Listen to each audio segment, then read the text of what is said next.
Hello, कैसे हैं आप लोग। दीपक मार्गदर्शन कोचिंग सेंटर में आपका स्वागत है। आपको पिछले वीडियो में डॉक्टर कृष्ण मैथमेटिक्स का एक्सरसाइज 1.2 का 11 नंबर का आपको 4 नंबर का प्रॉब्लम बताए थे। आज आपको इस वीडियो में 11 नंबर का ही आपको 6 नंबर का प्रॉब्लम बताएंगे। आइए देखिए, यहाँ पे सबसे पहले क्वेश्चन समझिए। क्वेश्चन क्या बोल रहा है, यहाँ पे क्वेश्चन बोल रहा है जांच करें कि क्या किसी प्राकृतिक संख्या n बिलोंग्स n के लिए 7 पावर n का इकाई अंक 5 हो सकता है। यहाँ पे देखिए, सबसे पहले ये बात समझिए, प्राकृतिक संख्या क्या। प्राकृतिक संख्या अगर आप पिछले भी एपिसोड अगर नहीं देखे तो आप जरूर देखें, वहां पे इस चीज को डीपली से बताए हैं। देखिए, प्राकृतिक संख्या क्या होता है। प्राकृतिक संख्या को हम कैपिटल एन से डिनोट करते हैं। प्राकृतिक संख्या उसे कहते हैं जिसे गिनती कर सके, मतलब जहां से गिनना प्रारंभ करते हैं उसे हम क्या कहते हैं, प्राकृतिक संख्या कहते हैं। जैसे देखिए 1 2 3 4 5 ये सारा क्या प्राकृतिक संख्या है।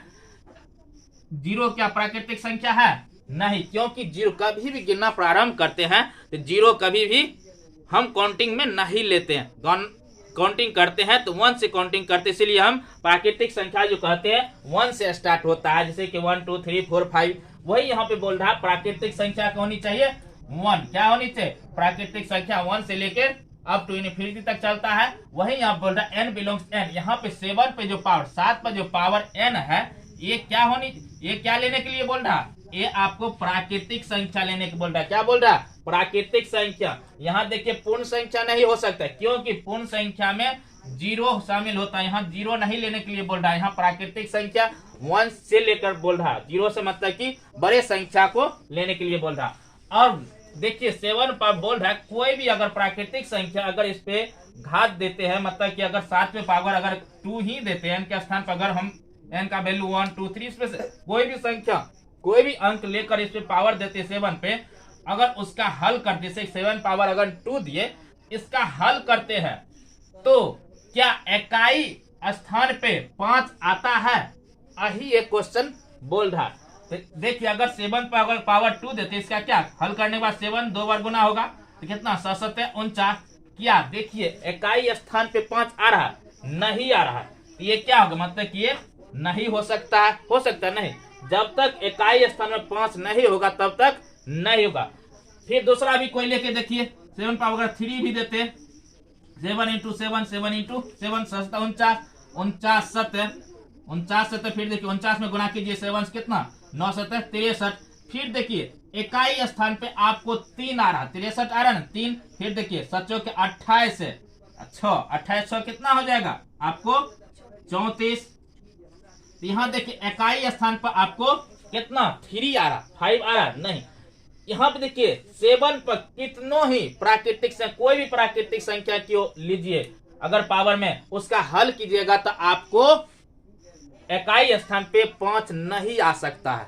ये डिफिनिट है कि नहीं आए। काहे क्या, देखिए यहाँ 3 ठो एग्जाम्पल लेकर देख लीजिए। दूसरा भी कोई भी और एग्जाम्पल ले लीजिए, अगर 7 पावर अगर 4 भी लेते, इसका भी देखिए 7 इंटू 7 7 इंटू 7 7 4 बार होगा 7 49 49 7 कितना 347 347 में फिर कितना, फिर क्या होगा 7 से फिर गुना होगा 7 21 और 7 के 28 2 कितना 30 होगा।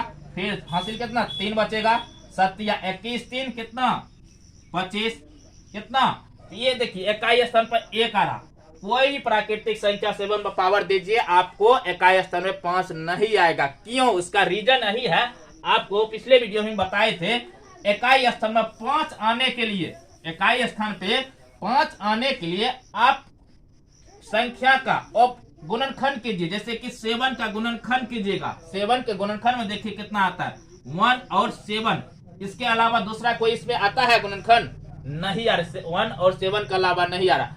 और इकाई स्थान में 5 आने के लिए कोई भी संख्या, उस संख्या का अगर गुणनखंड करते हैं तो उसमें या तो 3 इंटू 5 होना जरूरी है, या 5 इंटू 7 या 5 इंटू 5।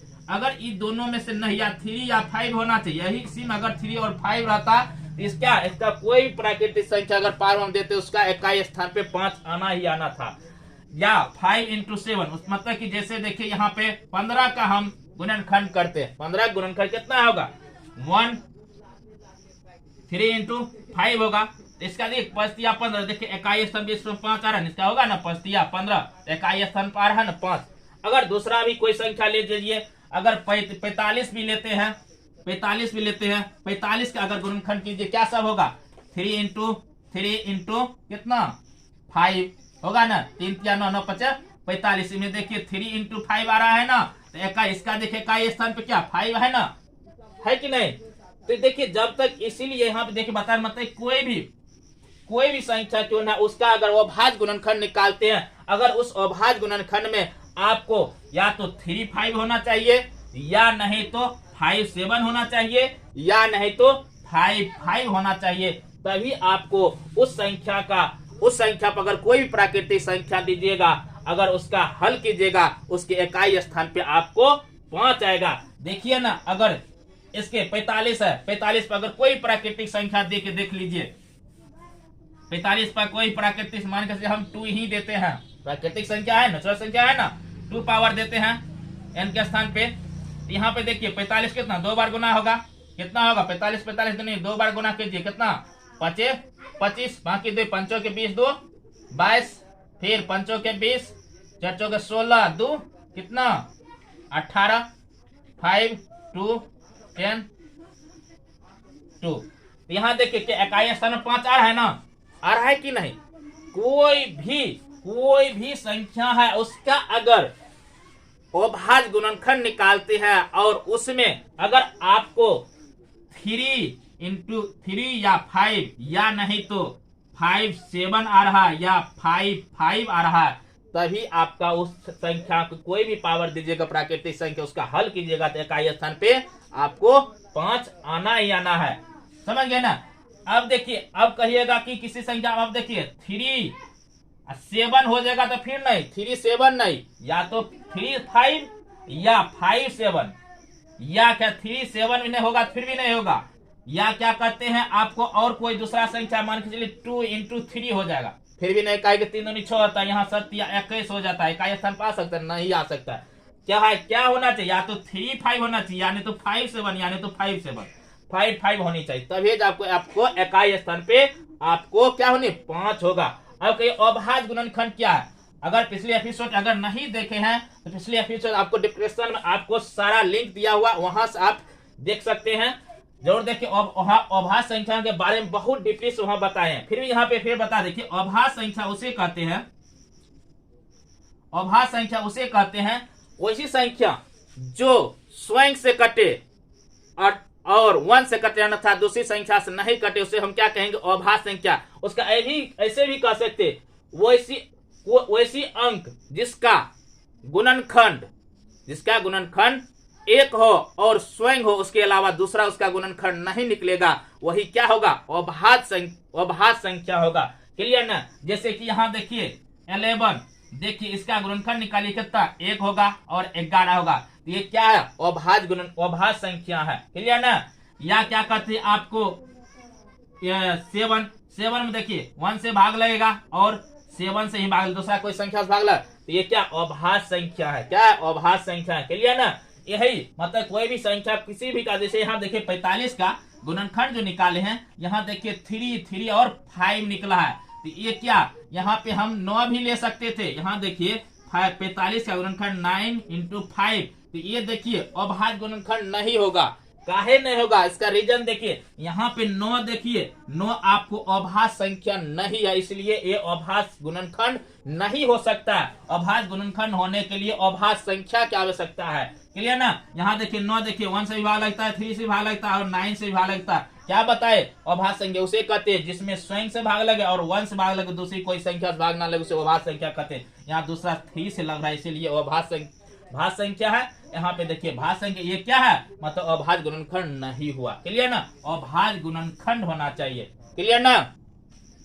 मेरे समझ से आपको ये सारी समझ में आ गया होगा। यही सारी बात को जो यहाँ आपको बोर्ड पे समझाए हैं, यही सारा वर्ड को अभी हम यहाँ पे मतलब की भाषा में लिखे और कहीं दूसरे जगह से नहीं लाए हैं। देखिए यहाँ पे माना कि a बराबर 7 पावर n। देखिए यहाँ पे n माने, यहाँ a बराबर अगर मानेंगे तो ठीक है, नहीं मानेंगे तो भी ठीक है, उसका 7 का गुणनखंड कर दीजिएगा, बस ये फिर एक अच्छा लगता है था, इसलिए मान ली है। तो क्या माना कि a बराबर 7 पावर n और इस यहाँ पे लिखे a का अविभाज्य गुणनखंड, मतलब कहने का मतलब a बराबर 7 यहाँ जो रखे है उसी का गुणनखंड किया है। तो 7 का गुणनखंड करते इससे 1 into 7 होगा। इसके अलावा दूसरा कोई गुणनखंड होगा? नहीं होगा। क्या गुणनखंड की? अभाज्य गुणनखंड कर। इसमें देखिए अभाज्य ही संख्या है ना, दूसरा संख्या कोई नहीं मिलेगा। अब देखिए इसी चीज को यहाँ पे जो समझाए थे उसी बात को यहाँ पे लिखे। क्या लिखे? देखिए हम जानते हैं कि किसी संख्या का अंत 5 तभी संभव, मतलब कहने की बता इकाई स्थान मतलब अंतिम अंक 5 तभी संभव हो सकता है जब 3 और 5 का गुणज हो। क्या होने चाहिए? 3 और 5 का, बताए थे ना, 3 और 5 का या 5 into 7 का या 5 into 5 का गुणज होनी चाहिए, तभी जाके अंतिम अंक जो होगा उसका 5 आ सकता है। क्लियर ना? 5 3 और 5 गुणज हो। यहाँ पे आगे नहीं, यहाँ पे या लगा के लिख सकते हैं। क्या या लगा के आप 5 into 5 या 5 into 7 इस गुणज होगा। यहाँ पे गुणज लिख लीजिएगा,